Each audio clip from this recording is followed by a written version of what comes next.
Deus, querido. Vamos voltar para o tema da escola bíblica.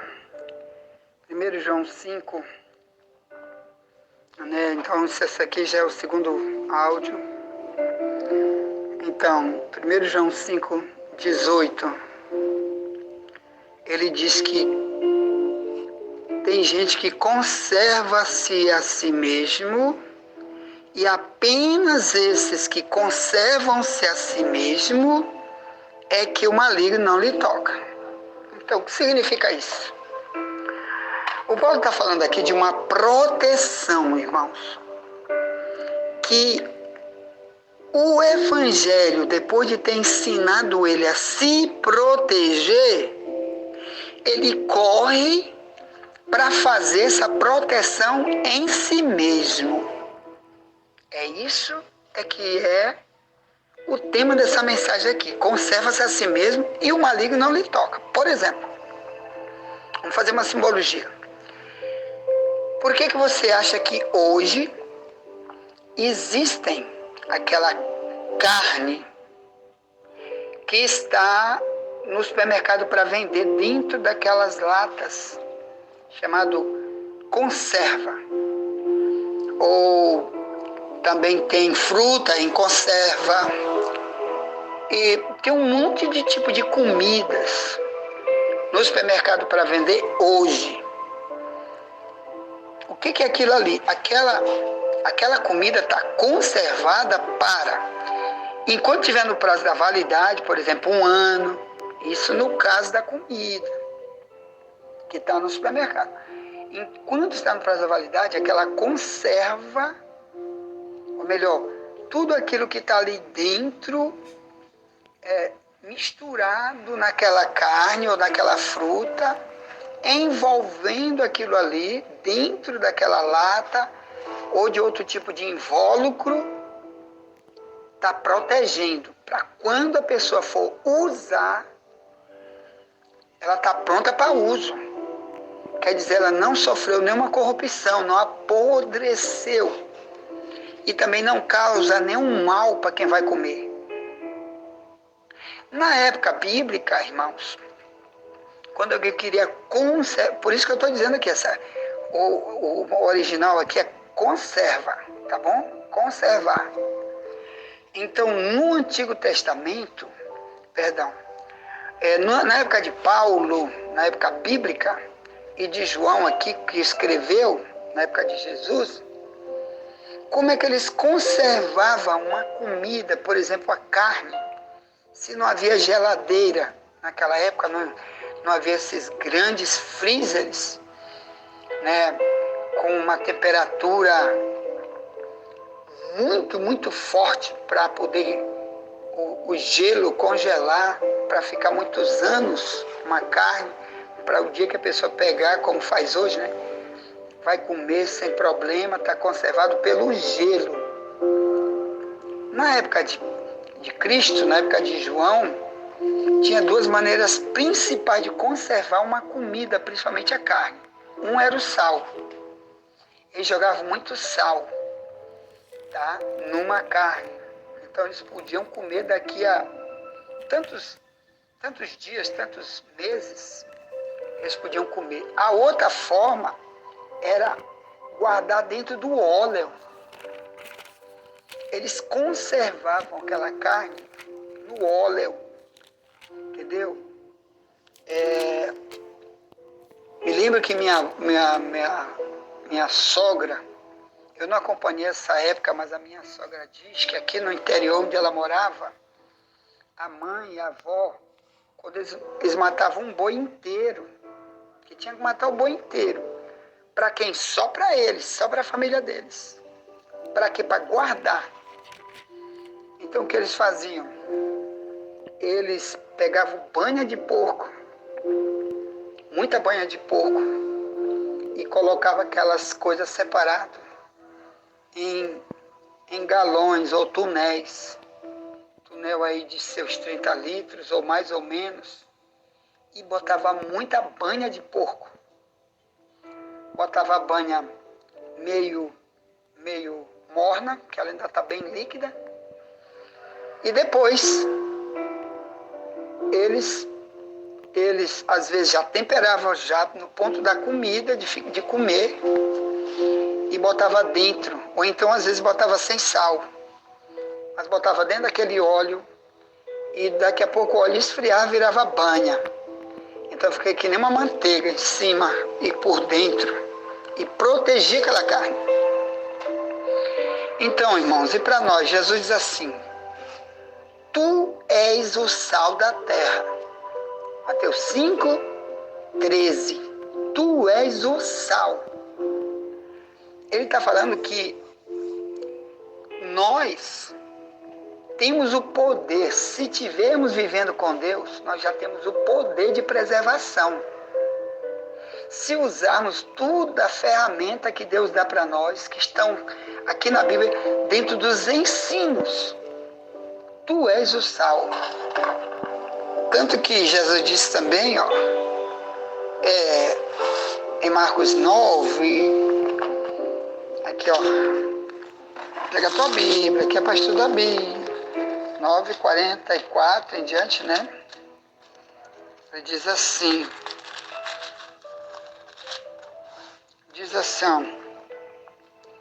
verso 49, diz, Marcos 9:49, porque cada um será salgado com fogo, e cada sacrifício será salgado com sal.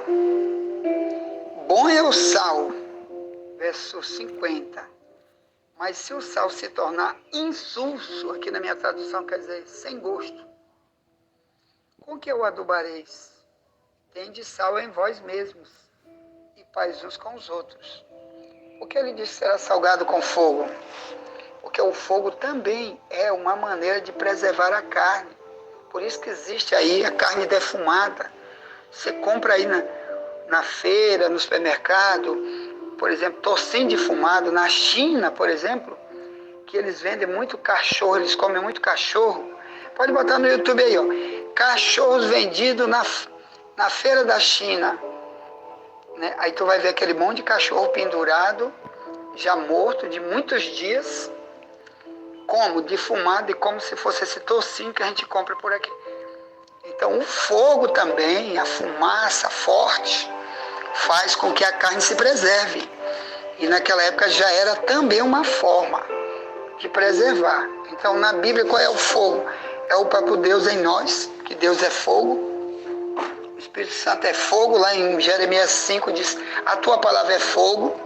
Eu só vou dizer o versículo, só para quem perguntar para mim no privado aí, tá? Que eu vou te dar. Por que que Jeremias diz, a tua palavra é fogo?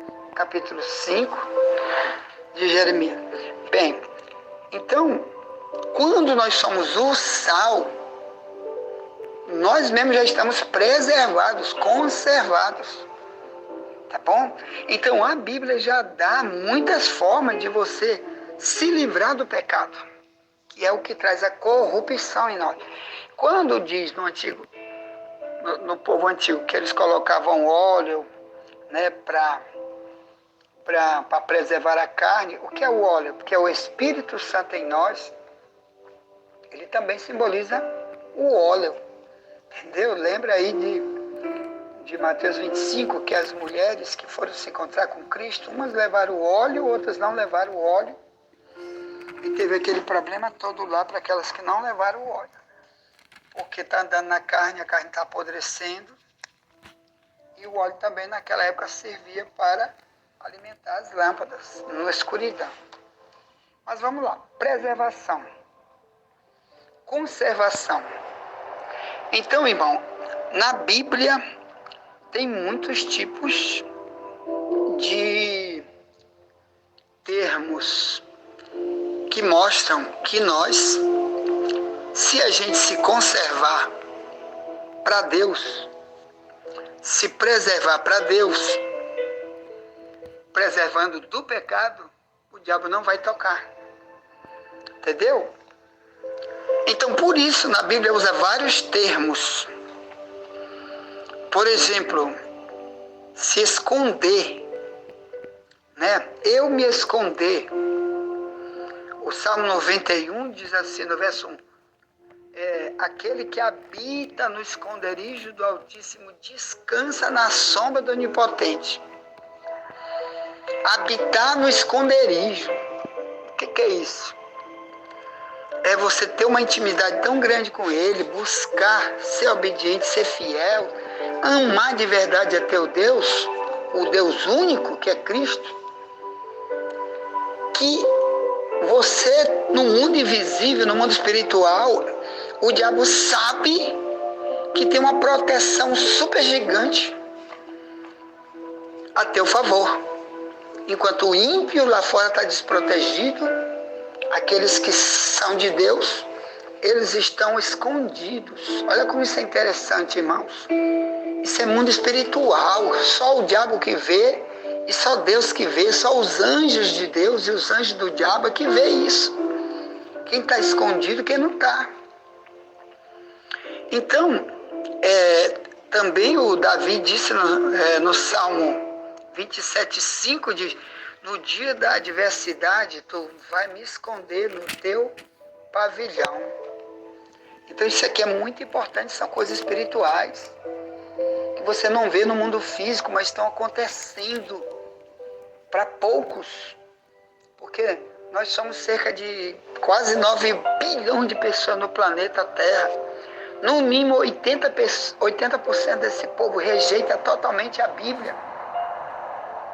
Outros, no meio desses 20% mais ou menos, ainda usam a Bíblia para o seu cristianismo, mas também rejeitam, muitos desses rejeitam essa obediência que a Bíblia diz que temos que ter, e ao mesmo tempo essa repulsa contra o pecado, que a Bíblia manda a gente, odiar o pecado. Romanos 12, 9 em diante, que a gente tem que odiar o mal, assim que a minha tradução é essa. Então a maioria lê a Bíblia, mas está aí amando o pecado. Aí o que você está fazendo? Atraindo o diabo, então você não está escondido. Então eu quero usar algumas expressões aqui, tá bom? A palavra, por exemplo, como que eu posso me conservar do maligno?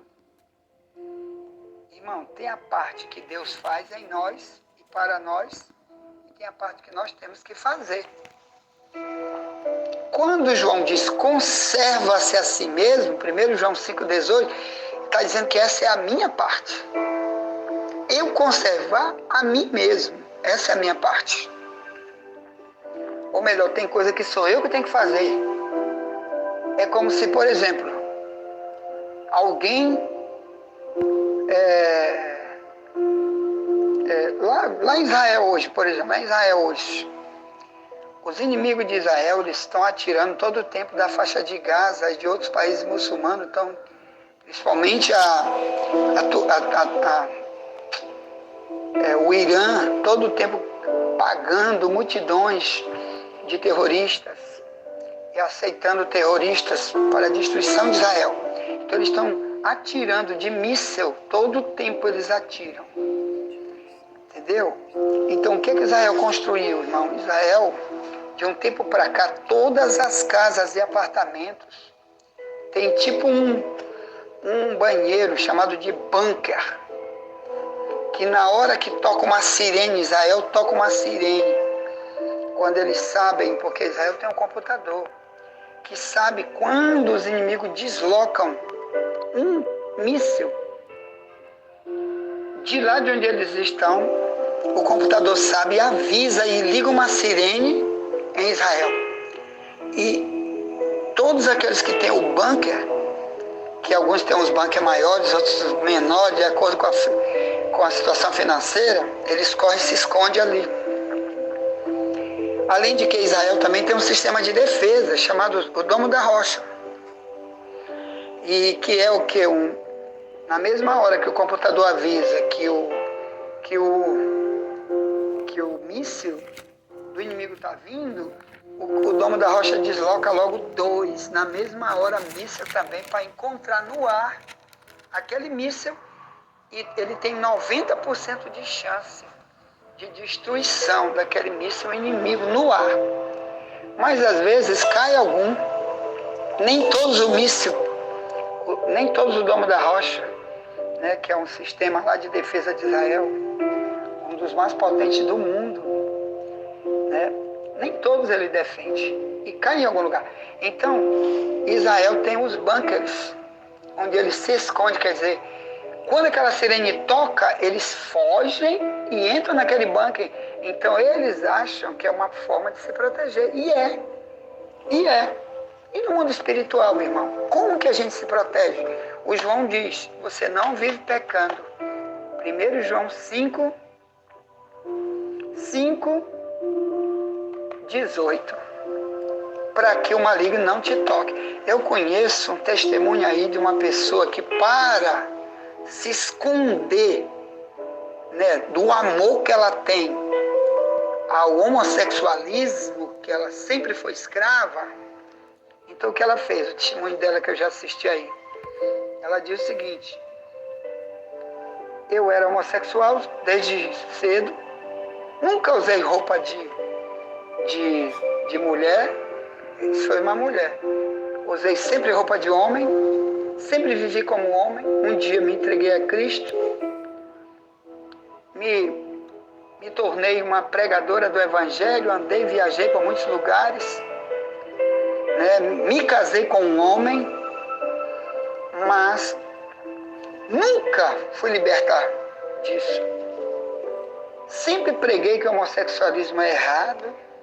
Ela, que tem os versículos, tem também os outros vídeos dela pregando, quando ela era convertida e pregadora, conhecida.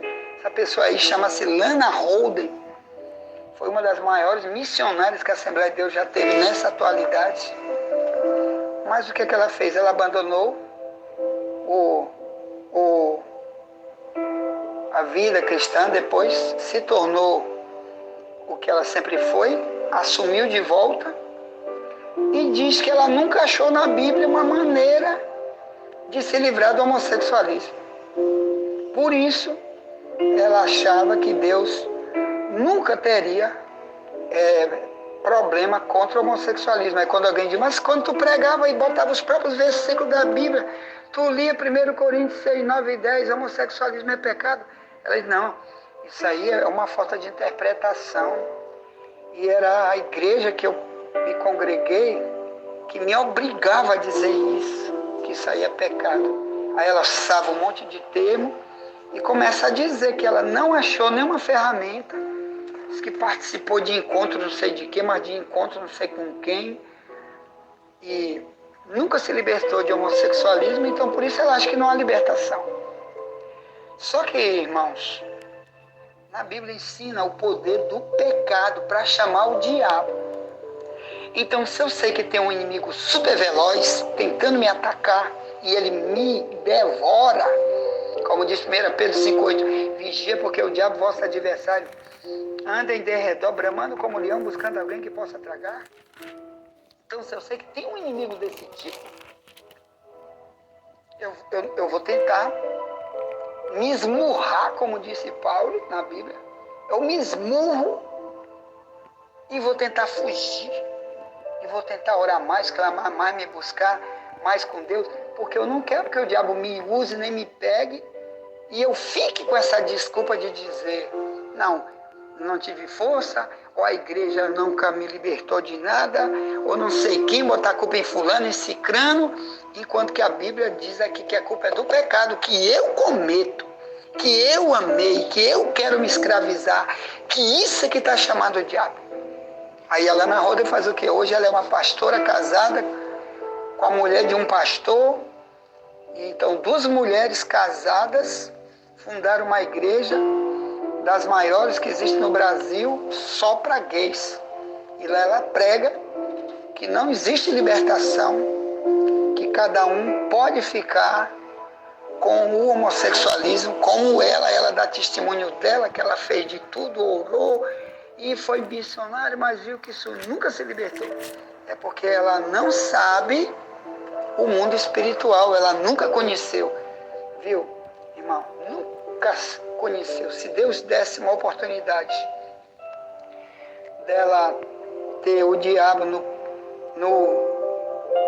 na garganta dela, como eu, no novo convertido, que o diabo foi 3 vezes pegar na minha garganta porque eu bebia cerveja escondido, e também porque eu não era casado, estava fornicando com uma mulher, eu novo convertido, e Deus permitiu que o diabo pegasse, quase me matava de noite, eu sozinho não podia gritar.